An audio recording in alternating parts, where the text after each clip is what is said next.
Hi everybody, welcome to the online version of my talk at the DEF CON Cloud Village. Cloud defaults are easy, not secure. I am Igal Flegman, and I am an identity security engineer with years of experience creating identity and PKI services at Microsoft. And then after a few years, I left and co-founded Ketos, where we create identity and PKI solutions for customers.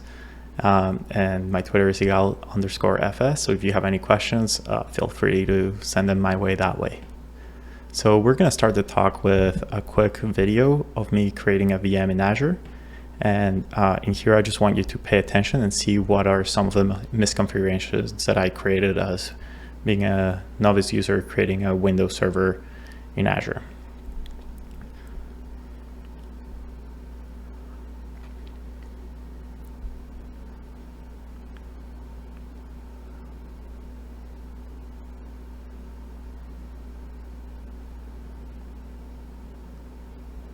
So as you can see, Azure enabled me to create a VM in a few seconds. However, there were two big misconfigurations there, and I'm just going to talk a little bit about all the things we're going to talk. And in the Vegas talk, I was able to ask the people what they thought the things were, and I didn't want to show all what we were going to talk about because I would be able to guess real quick of what it was. So we're going to talk about default passwords and open ports. So if you guessed default password and open port for what were my misconfigurations, you got them correct, and I'm going to jump into details in a few minutes.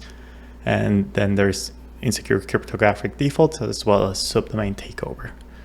So let's jump into it with default passwords. So default password is something that is kind of getting fixed, and hopefully it'll be fully fixed in a few months. This one actually used to drive me crazy. Finally got fixed. Now, when you create a SQL database, you no longer you have been able to use Azure Active Directory for a while, but you still had to set up a default username and password for the local account. Now that's fixed, and you can only use Azure Active Directory, which congrats on fixing.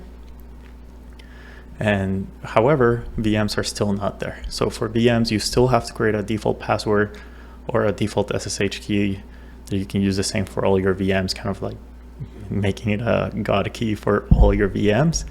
You can start using AD auth. It's still sometimes in preview, they pull it out of preview and so on, but it's getting there. And hopefully there's going to be a point where you can just create a VM and not have a local credential.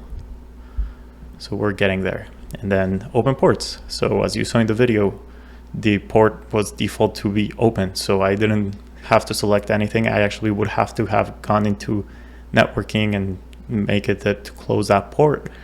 And there was a quick warning saying like, hey, your port is open. But if I'm an engineer that has no clue about networking and I just have to deploy a website, I'm gonna like, oh, okay, cool, like whatever. Or I'll say, hey, I'll close it later. That's future me problem, and then forget and leave it open.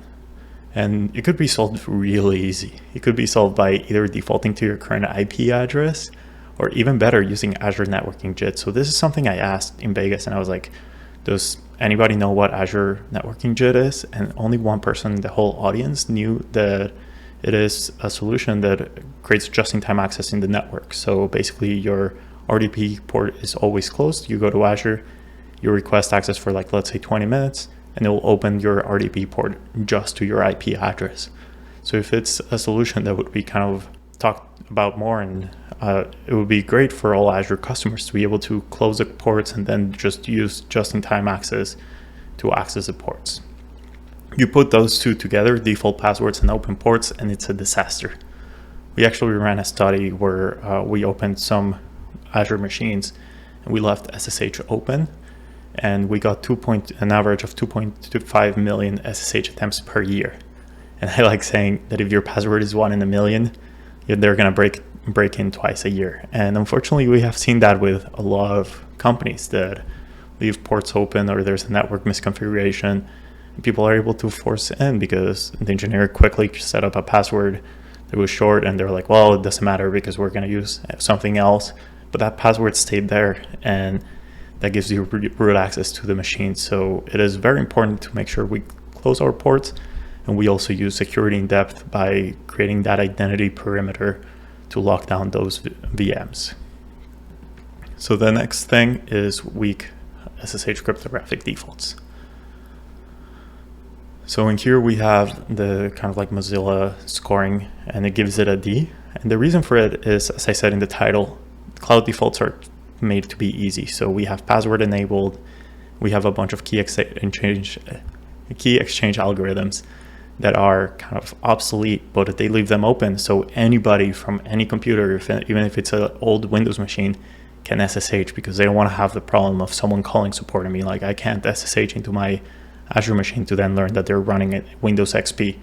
So they prefer kind of like opening it up, being a little less secure, and people that are conscious about this change it to be disable these algorithms to be more secure. And we observe the same with TLS cryptographic defaults in the web applications. So if you run an Azure web application and you just open TLS 1.2, you might think like, all right, we're good. We close 1.1, we close 1.0.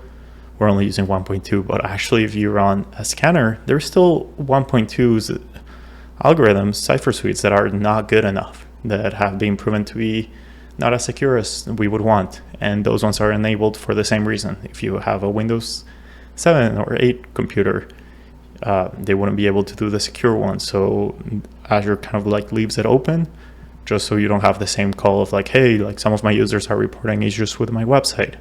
And if you want to close it, you have to get it really deep into the configuration, or just put an Azure front door, which is what I recommend, just because Azure front door not only helps you with this, but it also creates a WAF, and you can have a CDN. So it is actually the best way to kind of like protect your application while also optimizing it. So that's something to keep in mind, and make sure that you're running these kind of tests and making sure your organization is secure. So now we're going to do a second video. So in this demo, we're going to create, we already created a website, but now I wanted to point from my website, because azurewebsites.com, it's not that great of a domain if you want to be memorable. So I'm going to use my Coding Flamingo, which is my YouTube channel. And I'm just going to create defcon CNAME. So it will be defcon.codingflamingo, and it's just going to point to that Azure websites, and we'll be able to point it there.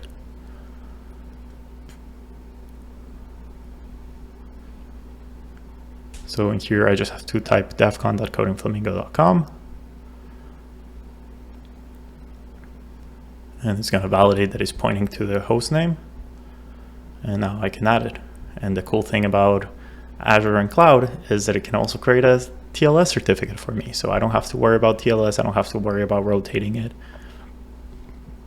All I have to do is create an app service managed certificate, select the domain I want. It's going to check that it's pointing there, and it's going to create it. Then I go to custom domains, and I just have to bind that certificate to that domain and click save, which is being covered by my face, but I just click the save button down there. And now if we go to the actual website, so defcon.codingflamingo.com, it's just going to work, and it's going to send you to the same Azure website. And as you can see, it actually has a certificate in there.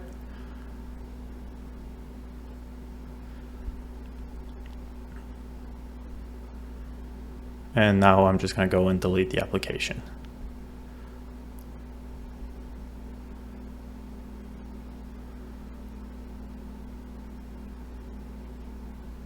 And so in here I went and deleted the application. And in here I actually asked once again to the people in the audience, what was the problem with this video? And actually someone was really quick, raised his hand, and he's like, the answer is they didn't actually check you on the website. They just checked that you were pointing at it. And I was like, yep, you kind of ruined it because you did it too quickly, and I thought it was going to take a little bit while. I still owe that guy a drink, but yeah, that's basically what happened. So basically how it works is we have our defcon.codingflamingo, and it's pointing to the azurewebsites.net, and then that returns the website. That's how the CNAME works in the actual DNS. And all Azure was verifying is that this is pointing to this. But as I deleted it, there was no warning or anything of like, hey, this is still pointing to this. And so anybody else can go create defcon.to.azurewebsites.com, register that domain, and impersonate codingflamingo.com. And we actually, when we found this, we actually searched, and we found over 35,000 domains that had that problem. So The problem with this, you might be thinking like, well, like what can I do with that? First of all, you can take over the domain. So if it's like coupons.cuttingflamingo.com, you can create a great phishing site and people will fall for it, and create a website to impersonate the company. And the best part out of it is, since it's using the same domain, so like, you know, computers read right to left, so it's still using codingflamingo.com. It doesn't matter what the subdomain is. Password managers will actually say like, oh, this is a legit domain, let me put the password in. So if you have a password field, it will automatically fill it up. And if the attackers are smart, they can take the credential even if you don't click submit. So by just opening it, which if you're a trained user, you would still open it because it's a real domain, it's codingflamingo.com, your credentials will be automatically entered and stolen. So it is kind of the gold mine for phishing, and even your best trained users would fall for it. So for that one, let's make sure that we're being aware of that and making sure we are deleting those subdomains whenever an app is created and deleted. So those are kind of like the cloud defaults that I focused on in this talk. Usually in here I would open it for questions, and if you guys have any questions, feel free to send them over on Twitter and I'll happily respond. So thank you so much for watching this video, and I hope you enjoy it and have a safe rest of the year.